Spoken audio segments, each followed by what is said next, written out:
سرخط مهمترین خبرها. زیاد از 3-4 روز شد که در لهستان قرار داریم. از اوکراین به اینجا آمدیم. تاجیکان اوکراین را به دوشنبه برمیگردانند. محدودیت در انتقال مبلغ مهاجران و مرز با ازبکستان باز شد.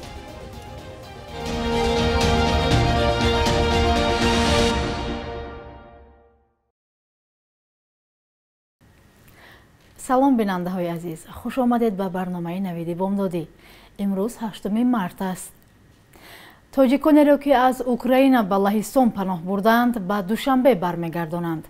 طوری از سفارت تاجیکستان در آلمان گفتند مسئله برگرداندن آن شهروندانی را که از اوکراین به کشورهای اروپایی رفتند حل کردند. به اطلاع مقامات پرواز هواپیما به زودی صورت میگیرد، ولی سنه دقیق را مقامات نگفتند. از آغاز جنگ در اوکراین تا دیروز 7 مارس 1348 شهروند تاجیکستان از این کشور به لهستان و مولداوا پناه بردند. قسمی از آنها شکایت دارند که در شرایط وزین هستند و باید به کشور برگردانده شوند. امام الدین ستاری سفیر تاجیکستان در آلمان روز 7 مارس به رادیو آزادی گفت در حال حاضر 230 طلبکار بازگشت به تاجیکستان را نامنویس کردند. او افزود یک گروه از شهروندان از ورشاوا و شهرهای دیگر به واسطه ترکیه به تاجیکستان رفتند. گروه از پناهندگان تاجیک که در پی جنگ اوکراین به لهستان رفتند میگویند یک هفته باز در پناهگاهی در شهر کرچوا قرار دارند. به گفته آنها که تعدادشان به بیش از 200 نفر میرسد، لهستان 15 روز مهلت داده است تا به تاجیکستان برگردند. تاکنون ازبکستان و قزاقستان صدها شهروندان خود را از لهستان با هواپیما برگرداندند. بانک مرکزی روسیه حجم انتقال پول را برای شخصان واقعی و حقوقی محدود کرد. من بعد مهاجران می توانند تنها تا $5000 یا مبلغ برابر آن با دیگر اسعار خارجی روان کنند. در مکتب بانک مرکزی این کشور که به تشکیلات قرضی روان کردند، قبول چنین قرارات تأمین ثبات مالیوی در شرایط تغییریابی بلند در بازار اسعار گفتند. محدودیت نسبت انتقال مبلغ‌ها به گشودن صورت حساب بانکی از جمله انتقال پول‌های الکترونی به خارج به فایده دیگر شخصان واقعی رزیدنت از جمله شخصانی که همسر یا خویشاوندان نزدیک آنها میباشند عملی می شود. این چنین محدودیت به انتقال مبلغ از صورت حساب‌های رزیدنت ها در خارج به فایده دیگر شخصان واقعی رزیدنت که همسر یا خویشاوندان نزدیک آنها نیستند نیز دخل دارد.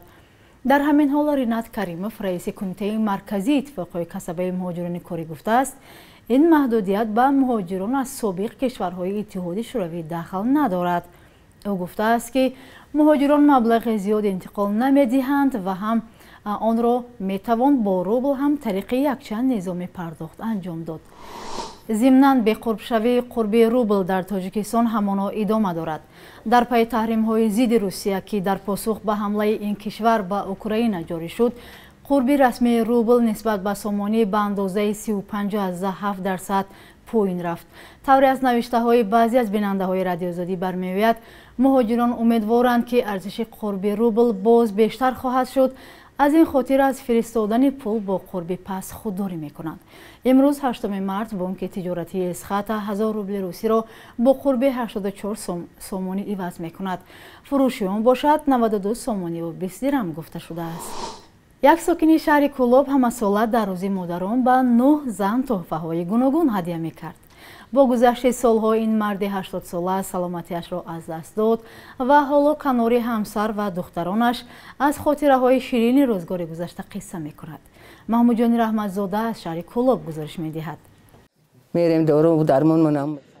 ولی ظریف 80 ساله احیاگر و رهبر انجمن چکن در منطقه کولوب تا زمانی که سلامتیش خوب بود هر سال عید بانوان را به 9 نفر همسر و 8 دخترش مبارکباد میکرد و هر سال در این روز به آنها تحفه های گوناگون می آورد.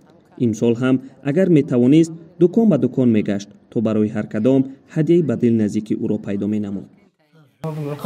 تحفه ما همیان تحفهشون میکنیم. هر سال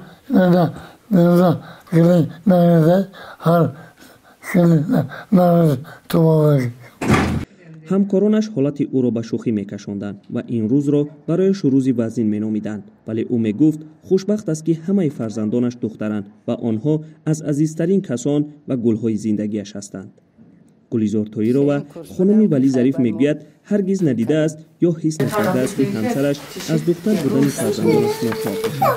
вай мегӯяд баръакс ҳамсараш як умр талош кардааст ки духтаронаш дар беҳтарин шароит тарбия ёбанд. ҳамаи онҳоро дар мактабҳои олӣ хононд, соҳиби илму ҳунар кард ва имрӯз дар замони пирӣ дастгиру нигаҳбонаш ҳастанд. Moskva meрафтем ба духтарош духтар калони шоколад хӯрид буд, фақат яшкода шоколадш меовард, роҳӣ мекард. ҳама чизе ки мехост материали фасон ай баъза мегирифт, меовард духтароро падарка мекард, қати гилдаста духи қати. духтароро ҳамаша падарка мекард, чалаво, гӯшворо, сепичкаво. ёда духтаро медода ки бача меяд туфа айма. валӣ зарифро дар кулоб намунаи ишқу эҳтироми мардона ба зебоӣ ва зан мешуморанд. ин ишқ дуҷониба аст. вай дар фазои пур аз меҳрубонӣ дар муҳити гулу гулдузиҳои зебову духтарони зебо ва бонуи меҳрубонаш ҳамеша шукуфон ба назарҳо мерасад. вай мегӯяд дар симои нозанинҳои худ ҳамаи бонувонро шод бош мегӯяд, чун онҳо рамз ва идомаи ҳаётанд. ستاد جمهوری مبارزه با کووید 19 بر رجای عادی گذشتن گذرگاه‌های سرحدی تاجیکستان با ازبکستان خبر داد. بنا به قرار داخلدار ستاد از 15 مارس سال 2022 فعالیت گذرگاه‌های مرزی تاجیکستان با ازبکستان به حالت عادی گذرانده شده. نظارت بیماری‌های سیروتی تنها با پیشنهاد گواهنامه درباره واکسیناسیون پوره بر ضد بیماری کووید 19 بدون گذشتن از آزمایش ویروسولوژی در حدود تاجیکستان برآمده می شود. ستاد قید کرده است که هنگام به قلمرو تاجیکستان وارد شدن شهروندان تاجیکستان و شهروندان خارجی در صورت پیشنهاد معلوماتنامه با نتیجه منفی آزمایش از کشور خارج شده که تا 72 ساعت اعتبار دارد از گذشتن آزمایش تکراری در نقطه‌های گذرگاهی سرحدی دولت تاجیکستان آزاد کرده می شوند. با گفته مقامات تاجیک این قرار با در نظر داشته با اعتدال آمدن وضع بهداشتی در تاجیکستان و تحکیم رابطه‌های اقتصادی و اجتماعی با کشورهای همسایه قبول شده است. بخش یک روزه تاریخ را در تهیه همکارمان خیرمان بقازاده همراه می‌بینیم.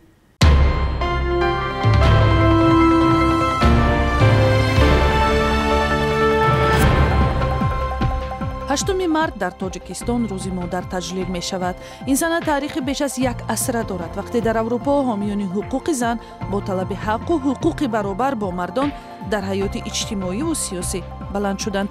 Дар Тоҷикистон аз соли 2009 бо як фармони президент 8 март чун рӯзи модар таҷлил мешавад ва ҳадафаш бузургдошти зан модар офарандаи ҳаёт ва тарбиятгари наслҳо шумурда мешавад.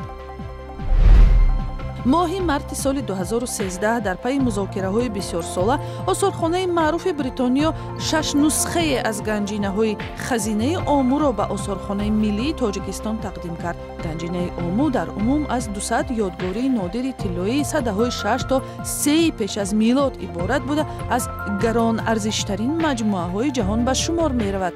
ин ёдгориҳо соли 1877 дар тахти сангин қаламрави феълии Тоҷикистон ошкор шуданд. ин ганҷи бебаҳоро дар Ҳиндустон ба инглисҳо фурӯхтанд. бритониё гуфт ин ёдгориҳоро ба Тоҷикистон барнамегардонад ва танҳо чанд нусхае аз шакли аслии онҳоро барои намоиш пешкаш мекунад.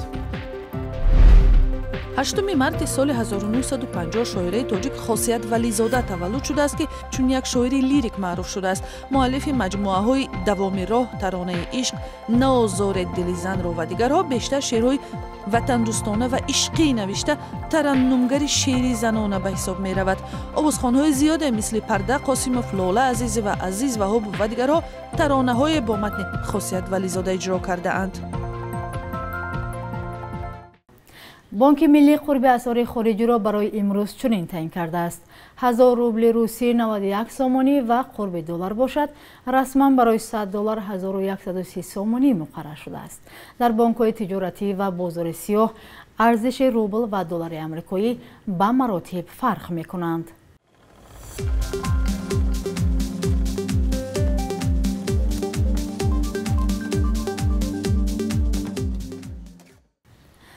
بینندگان عزیز، این بود برنامه نویدی بامدادی. تمامی مادران و دختران و خواهران عزیز را با روزی مادر تبریک گفته برایتان سلامتی، آسایش روزگار و خانه‌آبادی و خوشبختی تمنا دارم. تا برنامه نوبتی، خدا نگهبانتان.